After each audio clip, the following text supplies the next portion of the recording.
Hello বন্ধুরা, আশা করি তোমরা সবাই ভালো আছো। তোমাদের প্রত্যেককে আমার চ্যানেলে স্বাগত জানাই। বন্ধুরা, আমাদের প্রায় অনেকেরই বর্ষাকাল খুবই প্রিয়, আবার অনেকেরই অপছন্দের। তো বন্ধুরা, আজকের আমরা এই অনুচ্ছেদে জেনে নেব যে বর্ষার রূপটি কেমন হয়।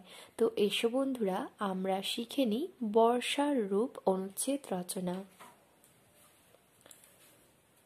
গ্রীষ্মের দাবদাহে পৃথিবী যখন তৃষ্ণার্ত, এক বিন্দু জলের জন্য সারা পৃথিবীতে যখন হাহাকার জাগে, তখন একদিন আকাশে দেখা দেয় পুঞ্জ পুঞ্জ কালো মেঘ।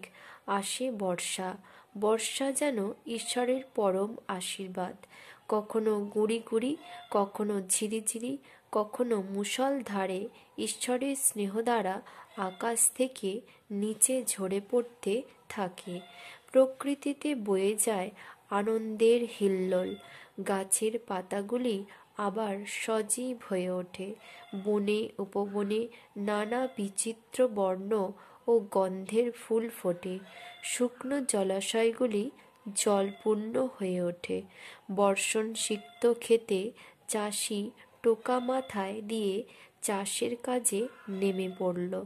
রাজহাঁসগুলি মনের আনন্দে পুকুর দিঘিতে সাঁতার কাটতে থাকে। শহরে বর্ষার রূপ অবশ্যই ভিন্ন। শহরের নিচু এলাকাগুলি জলমগ্ন হয়। সেখানের অধিবাসীদের দুর্দশা বাড়ে। বেশি বৃষ্টি হলে শহরের পরিবহন ব্যবস্থা বিপর্যস্ত হয়। জনজীবন অচল হয়ে পড়ে। অবশ্য শহরে বর্ষা দীর্ঘস্থায়ী বিপর্যয় আনতে পারে না। কিছু সময় পরেই ধীরে ধীরে জল নেমে যায়।